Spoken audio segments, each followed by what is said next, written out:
Welcome back to the Habit-Based Lifestyle Podcast. I am your host, Jesse Ewell, and today we're going to be talking about the habit of being next gen.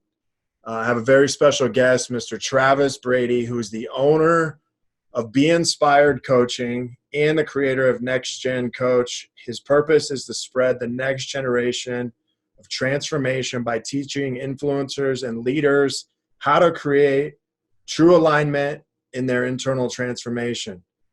Travis has been on major TV stations, at least or over a dozen, and has presented coaching at many of the top-rated schools and companies in various sports organizations and high schools. Travis, I want to welcome you on the show today. Thanks for being here.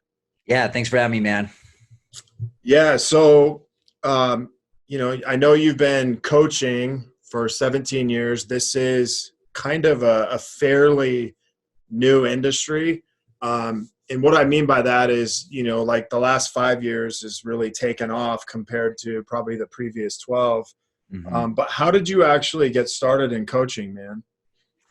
It was, I was at I graduated high school and I wanted to be a professional baseball player, I never wanted the real job, And so, right out of high school, I didn't get a scholarship so I kind of lost myself for a little bit, but I thought, man, what's the thing that I'd really enjoy doing? And it was, like coaching other people, like fitness coaching. And so I was at the gym one day working out, and I was always following the other, coaches like a lost puppy. How did you do it? What certifications did you need? And finally a guy came up to me and he said, "Hey, I've been watching you and I feel like you have what it takes." And so he basically hired me on the spot. So it was just one of those crazy things where, you think about something enough and you kind of walk into it. And I'm sure you've been into some similar situations, you keep thinking about something and there it is right in front of your face, Yeah, that's awesome, man. I have I kind of got into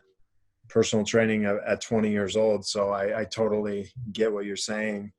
Yeah. So what I see a lot of nowadays is, a lot of trainers are transitioning into more of kind of a life coach, lifestyle coach, transformation coach, not just in one area. But when did you kind of see that open up for you to where, you go from being a trainer to all of a sudden transitioning? And I really hate the term life coach, but kind of transitioning into that. Yeah. I had my own transformation. I did. Have you ever done any bodybuilding contests? You look like you have. Yeah, I did my first show at 16. So. Oh, really? Wow. Yeah. Yeah. Now they do like the physique, the classics. So they got all kinds of stuff. So yeah, I did my first contest, and man, it just sent me through a whirlwind emotionally. I started to see my worth only through external things, my bank accounts, did I have a girlfriend, did I have lots of friends? What did my body look like? Was I attractive? And so just had this huge, essentially identity crisis. And I found that, I was placing my value based upon everything outside of me instead of within me. And so over time, I started to notice the same thing with my clients. I mean, I'd have clients pinch this little corner of their stomach and try to pull out fat. And they're like, "I need to drop fat." And I'm like, "No, yeah, you need to drop some fat, like in your head, And so over time, it just transitioned into more of, helping them find their identity. So I called it more identity coaching, because that's essentially what they're wanting to do, create themselves differently on the inside and out. And then over time, as I've done this, I got into speaking, doing events, and I just had a bunch of other coaches come my way, ask me how I did it. And then it just naturally led into the branding aspect of it, because I feel like, your brand is a representation of, your identity and who you are. And I believe, that's where it all begins, is your identity and your brand. So yeah, it's the evolution over the years. And it's been amazing. It's been so fun. So you have you been personal training and doing this coaching for 17 years, or were you a trainer for a certain amount of time and then so it started into fitness coaching, then it led into kind of the mind and body identity coaching, and then it led into helping other coaches, and now it's more businesses, just helping them rebrand and increase their identity and communicate more effectively with their clients, which is essentially what we're all trying to do. We're all trying to market ourselves. However, the problems in marketing they had weren't marketing problems per se. They were more of branding problems. Sure. So do you currently have two businesses now, Be Inspired Coaching? Yeah, we've kind of put them into one. So we have we have coaching programs that are still transformational programs just because I love that. We don't really market those a whole lot. Like that's not our main thing. However, like I still feel like it's good to be in that area. So I still love that aspect of it. However, I'd say like 90% of our business is more focused on helping coaches, businesses, and trainers brand themselves. Okay. And that's called the Next Generation Coach, correct? Yeah, next gen coaching. Yep. So how did you transition from, trainer, coach to all of a sudden now you're coaching coaches and really teaching people how to coach? Yeah, I never planned it. It was just something I just followed what I love doing. And I believe that's the point of business is just follow what you love. And in that same sentence, follow what I call your unfair advantage. We all have an unfair advantage in business. And what I mean by that is something unique and different that we have that just makes it unfair to all our competitors in the space. And so when I first started, I was an athlete. So obviously the training was an unfair advantage. Then I started to get into the nutrition. And so adding the nutrition with my training was an unfair advantage, right? And then it went into the mindset coaching and the identity. And so I just slowly just evolved over time into the business and just followed what I believed, and and I hired so many coaches along the way and they helped me break through different levels. And, I really wouldn't be here without all the coaches and people that have helped me. And so essentially I'm just passing it down. I don't think I'm better than anyone else. I don't think anyone else is better than me. It's just, I believe we're all unique and different. And I'm just passing down what I've learned and to help other coaches and other leaders, really see the uniqueness and what makes them different amongst everyone else in their field. Yeah, that's awesome, man. And I think now more than ever is the time to double down, on yourself and to hire a coach or to hire multiple coaches. And one of the things that I've found is the more success I've created, the more coaches I've actually begun to hire in that. And I think sometimes entrepreneurs think, well, if I hire a coach once, I don't really need to hire him again. But I like what you're saying because it's like, hey, I've continued to hire coaches. I've continued to, kind of up level my game so that I can do the same thing for my clients. Who are a couple coaches that have really stuck out to you that have impacted you the most? Yeah. Do you know Elliot Hulse? Have you heard of him? Yeah. Yep. Yeah, I love Elliot Hulse, and I think he was one of the ones that helped me really awaken my philosophy. I remember when I first came across him years ago, 8-9 years ago or something like that, and I was like, this dude is weird. This dude is weird as shit. And then some of his concepts just started to twirl around in my head, and I had some experiences, and I'm like, maybe this dude is on to something. And so started going to his events. I did had some one-on-one conversations with him on Skype. And yeah, he just helped me uncover parts of myself and parts of my brand I previously didn't see. And it was just a huge awakening. And so he's been one. I think everyone and their dog can say Tony Robbins, right? Sure. Tony Robbins is like the father of everybody. Yeah, for sure. Most recently, Brennan Bouchard.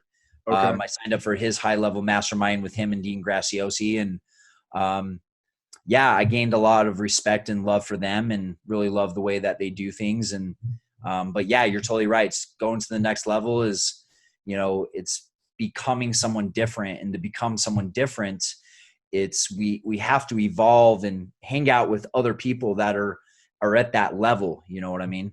Right. Yeah. And the cool thing is like, I remember when it was like, you have to, do coaching and stuff like that. But I think you get to a certain point and you're like, no, I get to. And it's like, it's almost like taking a skill set or taking a bunch of tools you lay out in front of you and being like, okay, I'm going to work on sharpening this tool, the next 90 days or the next 6 months with this coach. And it becomes really fun to be able to do that and just, like you said, dive into different style. Cause like Dean Graziano and Brendan Burchard are the complete opposite of the spectrum than Elliot Hulse. Yeah. Right. But they're both going to offer you something different. And I think a lot of times, we find coaches when we're ready for that coach and to take us to a different level. And so, Yeah. Yeah, that's awesome, man. Yeah, that's so true. And it makes me think of about a lot of my clients that, myself included, wasn't necessarily at the time ready for Elliot Hulse. However, I feel like it's not that we're not ready. It's just that we won't allow ourselves to be ready. We won't allow ourselves to go all the way in because we're scared, we're fearful. And we think that we've already done the work. I've already done the work. And right. Anytime you said I'm a master or I've done it is the second you're not a master and you haven't done it, because it's an ongoing progression. And probably one of my biggest breakthroughs this last year was, man, like we're just getting going. Like it's just getting started. We have so much we can do in this world and this planet. And depending on what your, spiritual beliefs are, we even have stuff to do after this planet. So it just never ends, Yeah, I mean that's a great way to put it, and it's like the one thing I'll never stop doing is growing and learning from other people, because ultimately that's how we continue to evolve. Talk to me a little bit about, you've mentioned identity a couple times, but is there kind of a process that maybe you can give people an example of maybe what you take people through when you begin to change their identity? Yeah, first it's making sure that we're communicating on the same level. And so the first question I always ask is what is identity? So like for you, Jesse, how would you explain identity? Identity for me would be like your beliefs, your thoughts, also, your ego. Like there's a lot of things that will go into that, your values. Those would probably be the main things. And who you are, not necessarily who you want to become, like underneath, the exterior. Yeah. And that's a good explanation. So now we're communicating on the same level. And so the sentence that I always say is transformation isn't changing who you are. It's becoming more of who you are. And most people already have the answers within them. And so, my coaching is different. My coaching isn't like, you're stupid, you don't know what you're doing. It's like you already have the answers. It's my goal to help facilitate, that transformation and facilitate what's already there and help you bring it from the inside more of the outside, and really showcase your identity through your brand, which I believe is, you look at the start of every company like Steve Jobs, Apple is a representation of, Steve Jobs and some of his deepest beliefs, which is, think differently. Right. And so we go down to some of their deepest beliefs about life and about who they are, and not to question them in any way. It's to get them to really understand what's really there. And I believe when we're playing at the surface, we're going to create surface results. And so the deeper that I've dove into myself over the years, into my coaching, and have really figured out, who is Travis Brady? What is he doing on this planet? What is Travis's influence? And when I started to answer some of these questions and like really genuinely believe them, not just like say something and feel cheesy or like that was just a Miss America answer, like truly believe it, is the more concrete in that. And I believe like people who are listening, like we can always go deeper. And what was really fascinating about, going and hanging out with Dean Graciosi is he still asks you these questions. He still says, what's your why?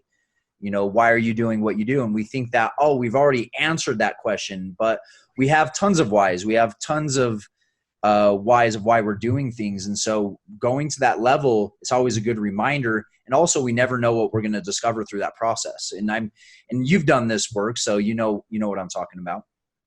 Yeah. I mean, I think a lot of times is we answer the why one time, but we don't realize there's, 5, 6 layers to that. And so we end up getting a surface level why, and then we can't figure out why we're not, Yeah. hitting our results or getting to our goals. And I Mhm. think a lot of times it's exactly what you said. We answer the why one time and it made sense, but we don't ever come back and revisit it, Mhm. on each little area. And I think that's a super powerful statement you said, is like, hey, just because you answered it once doesn't mean you don't come back to it and continue to because your why is going to evolve as you evolve.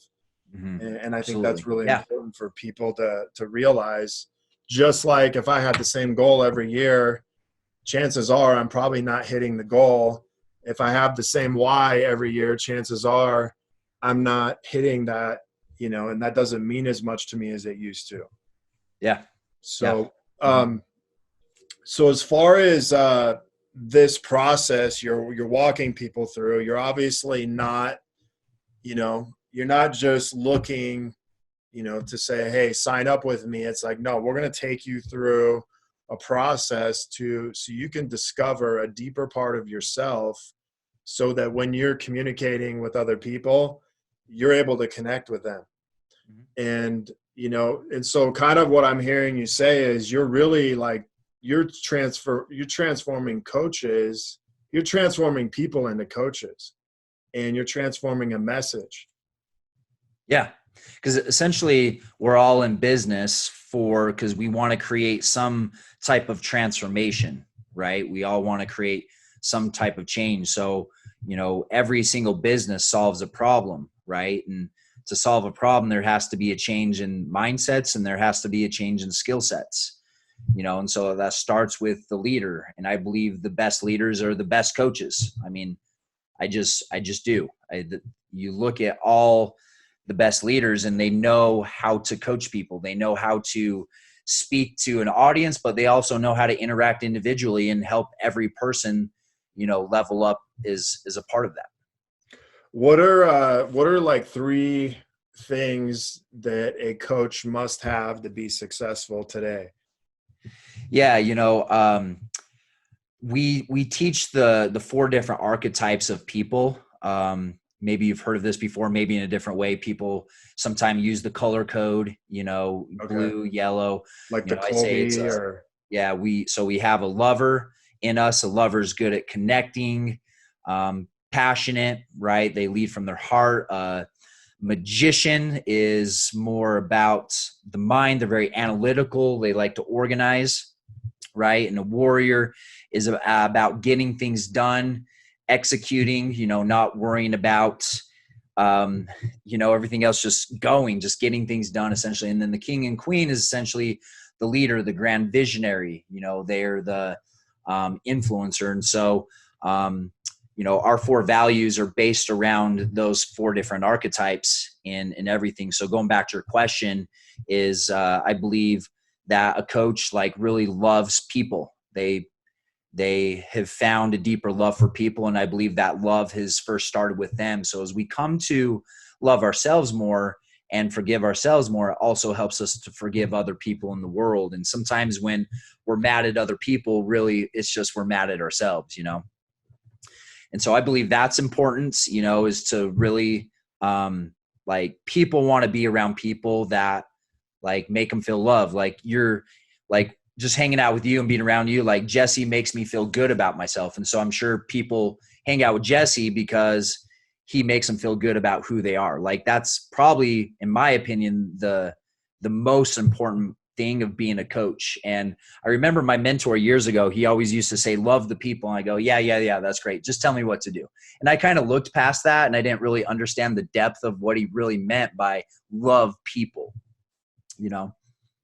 Yeah, that's really powerful, man. That's a huge insight. So, obviously now today we're like in the middle of 2 weeks ago, like this wasn't even real. What's really happening right now wasn't even really that big of a deal on the map. Now, everybody's world's been turned upside down, Mhm. and everybody's now using this term pivot, right? Mhm. So what do you see as like people in this industry starting to pivot to versus maybe what they were doing before, 30 days ago?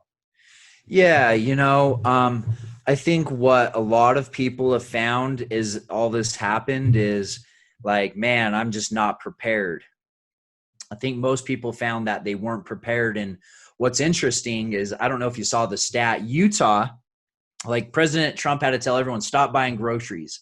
And I think he was talking to Utah specifically because Okay. our groceries went up 259%. Did you know Wow. that?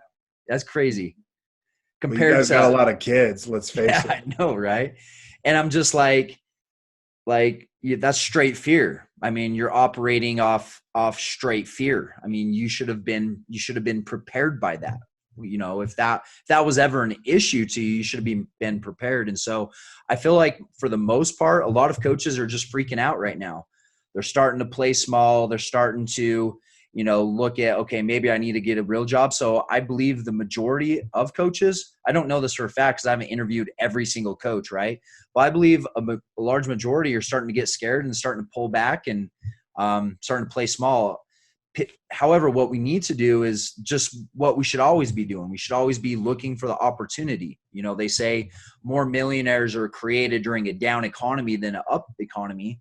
And the reason why is because they look for the opportunity of Right. where to give value. That's essentially what it comes down to. And so what really is really hilarious about when people say, oh, rich people are bad, is like, I don't know anyone that could sell someone something that sucked and get money out of it. Like, I've never met a person that can hand someone over a piece of dog shit and they give them money. Like, they have to be creating value at some place in their business. Otherwise they wouldn't be able to bring in money. Right.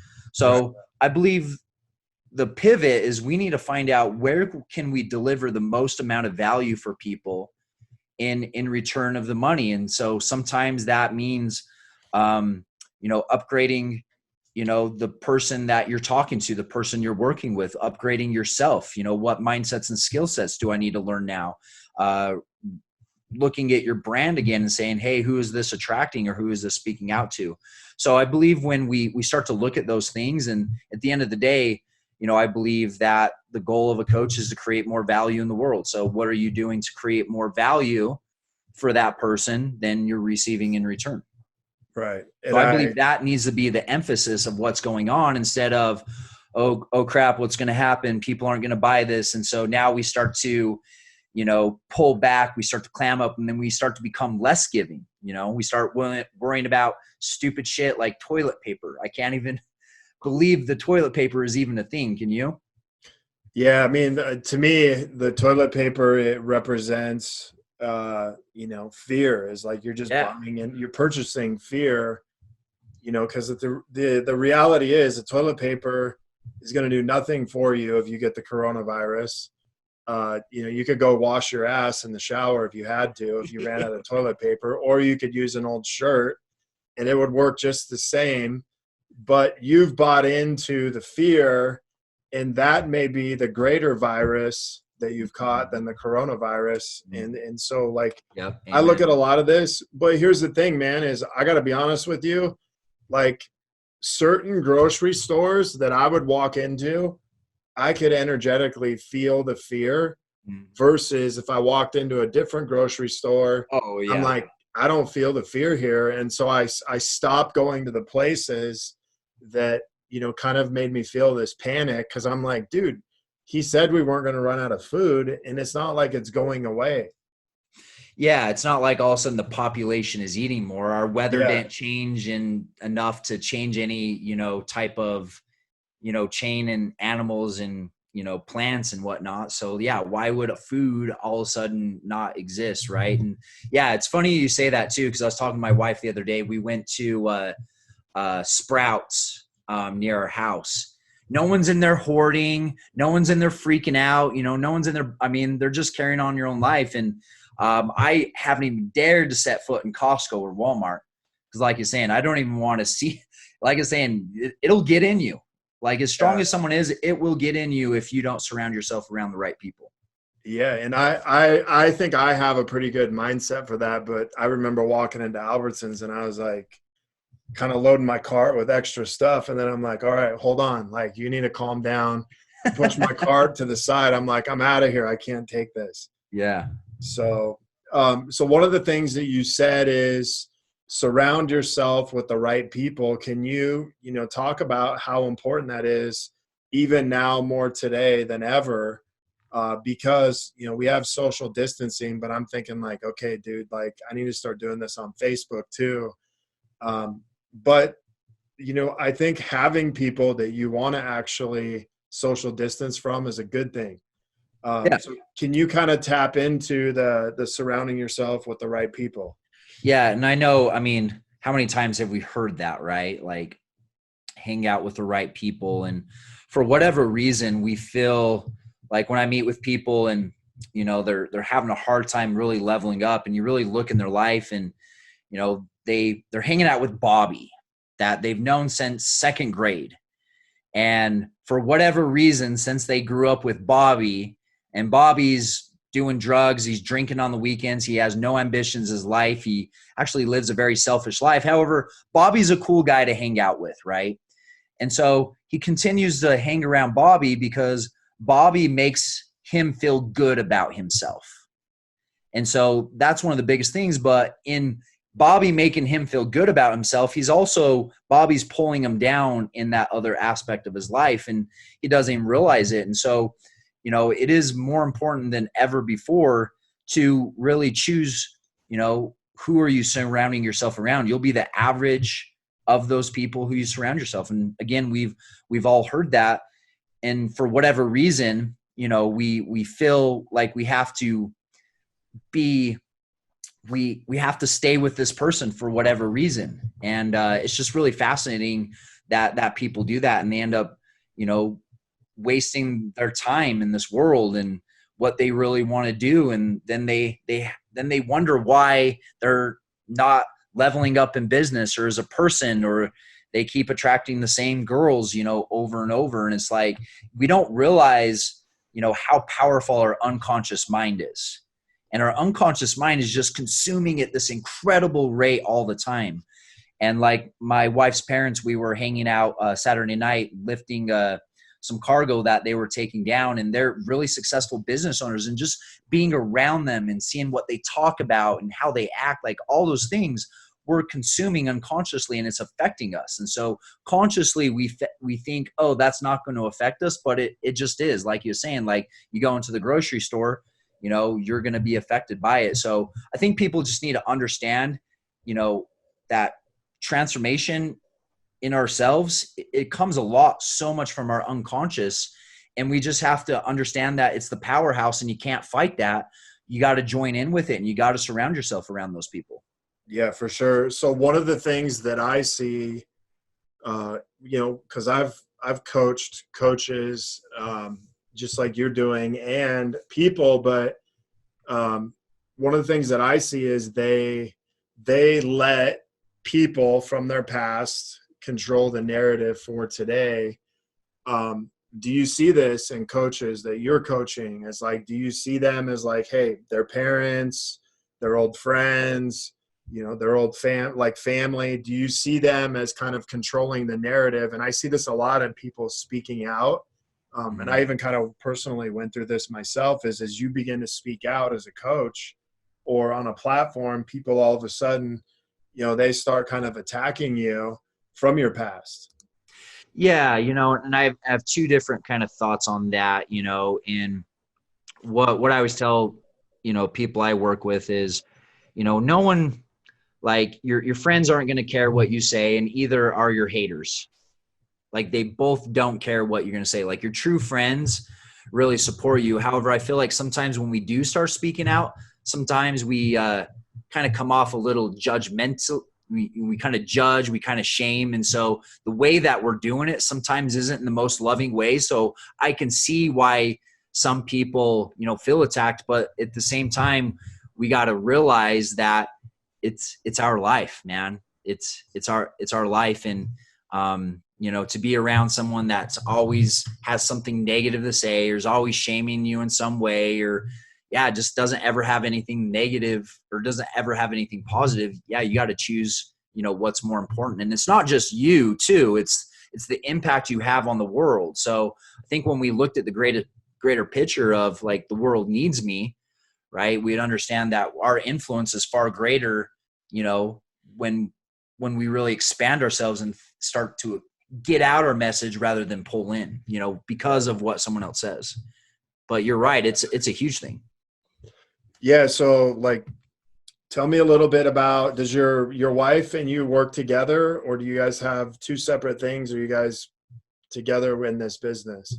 Yeah, we're together, but it wasn't always like that. When I first started dating her, she didn't even really know what I did, and I invited her to one of my events, and she saw me what I did, and she just like her whole eyes open because she was in the personal training field like I was, and so Okay. I didn't try to push her too much, and I just, you know, I didn't try to motivate her, just, you know, did my thing, inspired her, and eventually she came along, and so now we run our business together. She's amazing at Instagram and marketing and graphics. And so she has skill sets that I don't have and I never want to have.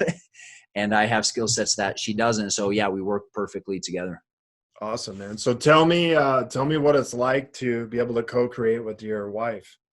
It's amazing. You know, I've always wanted to have a wife that we worked in a business together. And so past relationships, it didn't work out. And I believe that was one of the core things, just like we weren't on the same level as far as that goes. And so to work in business with your wife, it's the coolest thing. And she's my business partner. She's my friend. She's my wife. And it's just, we're able to share so many more experiences together because of that. You know, I'd be lying if I said we weren't at each other's throats every once in a while, you know. She's very warrior. She has a lot of queen in her. I have a lot of warrior and king in me. So sometimes it's coming up against things as butting heads. But, you know, I believe what makes a successful team is when you're focused on the thing that's most important. You know, you'll always come together when you're focused on a higher purpose. And so I believe that's why we've made it work, is because we both see the higher purpose of what needs done. Yeah, that's amazing. I remember doing a podcast. It was about a month ago. It was about being, you know, teammates versus roommates, and teammates, you know, will argue, they'll fight, you know, they'll battle each other, but it's all to rise up for the greater good of the team. You know, where a roommates, you know, they're going to go shut the door and disconnect and not talk to each other. But I think it's really powerful. You know, one of the things that me and my wife do is we have a coaching group called Power Couples, and it's for married couples that, Oh, nice. you know, we're really teaching them how to co-create and produce in business together, but also to look at each other's strengths and weaknesses, because, you know, typically our wives or, you know, our spouses have the opposite strengths that we do. And that's why we're really attracted to them. And a lot of times we kind of balance that out. But I mean, it's cool to hear that, hey, just because we work together, just because we're married, doesn't mean that, you know, we always get along. So what are some things that you do to actually disconnect, say, because you are working all the time? You know, what do you do to disconnect from that and just focus on each other? Yeah, you know, it always comes back down to business. So it's kind of funny. We'll be out to eat, but no, we vacation a lot. We go out. We try to do we date night. We do spend time together each day, whether it's a half an hour or a couple of hours. That's, you know, non-business focused, and we'll set rules sometimes, like no business, and then she'll break it, and then I'll break it, or I break it first. So it seems to come back to business a lot, just because that's what we love. And that's what, yeah, that, I mean, she's doing awesome on TikTok. Have you got on TikTok yet? Yeah. Yep. I've been And playing that thing around with is it. addicting. That thing is addicting. And so she's on there and she's like, look at the video I did. And I look at my likes and don't got as many. So now I start thinking, you know, how I can. So it does come back to business a lot. However, you know, and we haven't found the perfect recipe. We haven't found the perfect formula. Hence probably the reason we're not coaching other power couples like you guys are, you know, at the moment, you know, so we're still growing in that aspect. However, I do feel like it's important to set time, like you were saying, apart from the business. Yeah. We don't have the perfect part figured out either. So Yeah. I don't think that'll happen. So Yeah. You know, I think we're all in new territory, you know. for sure, man. We're So always, you got a new baby. on your way. Is this your guys' first child? Yes, this will be the first one. Yeah, so congratulations on that to you and your Yeah. wife. But Thanks, man. like, dude, what's going on with you like right now and knowing that, hey, I got a baby coming in June, and it's like the hospitals are packed and all this stuff, but like what's kind of going on for you in that area right now? Because you're going to be a dad soon and life's Yeah. about to change. Yeah. We were talking the other day, it like she was talking about, like, I don't want to bring our son into this world. And I said, you know what? It doesn't matter what world is out there. We're going to make sure that this world in here is the best that we can make it. And yeah, I went through lots of doubts early. Am I really ready to be a dad? And, am I really ready to do this? Am I going to be a good dad? And it just, the concept I just went back to is just just love. And essentially, I just love my kids. Of course, I'm going to be hard on them because that's just who I am. And I'm going to learn as I go. And we're already reading books and we have dogs. We have a lab and a Doberman Pinscher, and the Doberman Pinscher is actually a lot nicer than the lab is. The lab is actually more aggressive. So we're reading dog and baby books and whatnot. So again, we're in new territory and we're excited for it. And so, yeah, we don't really know what's going to happen. However, we just got to strengthen our world as much as we can, Yeah, dude, you're more than ready. Just, and how do we know? Because you got a baby coming in June, so you're more than ready. Yeah. Thanks, man. I think it's going to be amazing for you, man. You and your wife, it's going to completely change your life, and you're going to see things completely different, than you did before. So Yeah. I had my son at 19, and then we've had, my other son's 12, my daughter's 10, and my other daughter's 4. Mm-hmm. And, everyone's been a different experience, but dude, it's going to be amazing for both you guys. So cool thing is your business is successful. You guys kind of have that working, and so that'll make things so much better. So we talk a little bit about this habit of being next gen. Can you dive into that a little bit for our listeners? Yeah, next gen is it goes back to one of my deepest life beliefs, which I believe that we're all unique. We all have a lot of the same tendencies at times. However, we all have different talents and superpowers and strengths. And when I go to help people and helping them brand, and regardless of what company, it goes like, well, what's different about you? What makes you unique? How do you think differently? Like, what X factors are you bringing in to add more value? And so just by that concept alone, it really opens a lot for people saying, yeah, what does make me different? What is unique? And, unique things stand out. It's something about the human behavior. We just like to pay attention to something that's different.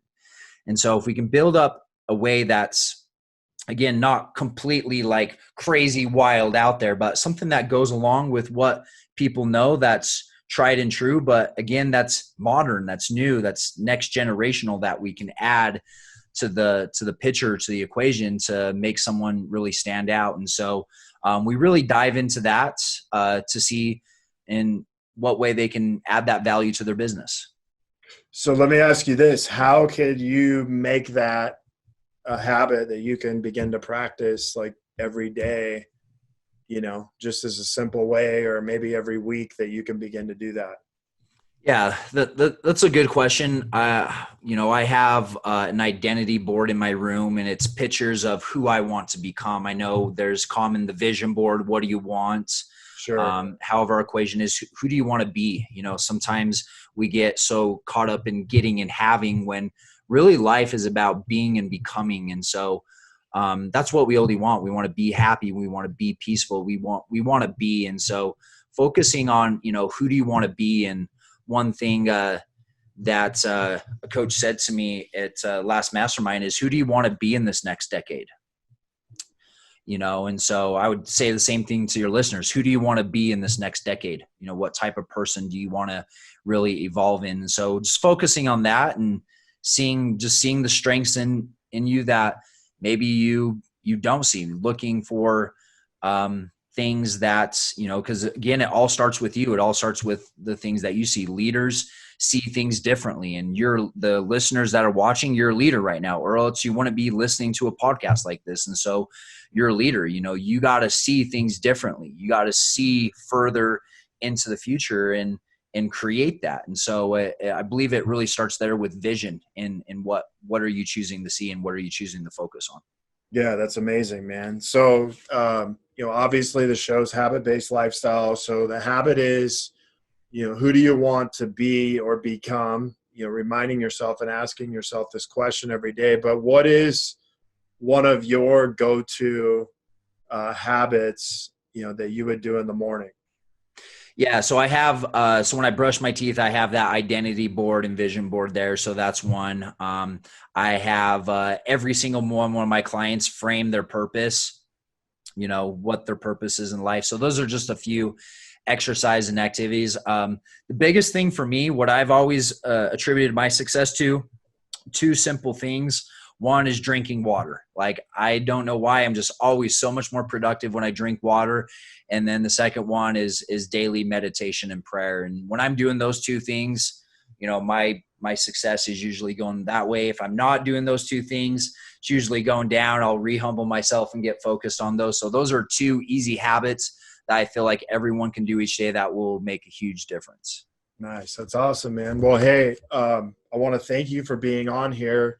If somebody wants to connect with you, maybe a coach is listening to this and they want to get plugged in with you, how would somebody do that? Yeah. If you're listening right now, go on Instagram and follow me. It's Coach Travis Brady. I have a bunch of free resources on my link if you want to check them out. Ebook on branding yourself through the 4 archetypes is on there. But yeah, reach out to me. Would love to hear what you're doing and send me a message so I can follow you back as well. I'd love to follow you and want to get you on my podcast too, Jess. Yeah, that'd be awesome, man. So if you guys are listening to this, I'll actually get a link to Travis's, what is that called? Your 4.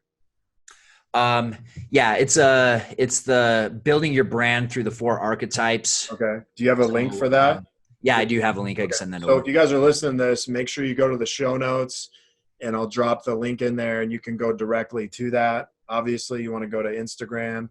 We'll put that link in there also. So you can go check out Travis, and then maybe even his TikTok, he might give me that link too. My TikTok's not as good as my wife, but she's taken, just so you guys know. Mine's like the 1 minute message. I've done a couple dances with my daughters, but have you? Mine are, I'm still kind of playing around with it. So yeah, I am too. All right. Well, hey man, thank you so much for being on here today. Best of luck to you and your wife and your new baby. And just thanks for being on here, man. And just being, yeah. Thank you to all the listeners. And yeah, thanks, man, for having me on. I appreciate it. Yeah. If you guys are looking to connect further with a group of like-minded people, join myself and so many others in the Habit-Based Lifestyle Secrets group on Facebook, where I'll be dropping daily habits to help you live to your full potential. If you want to be one of our next case studies and begin living this habit-based lifestyle, you can reach out to me, Jesse, at habitbasedlifestyle.com, or check out my website, habitbasedlifestyle.com. Until next episode, have a great day.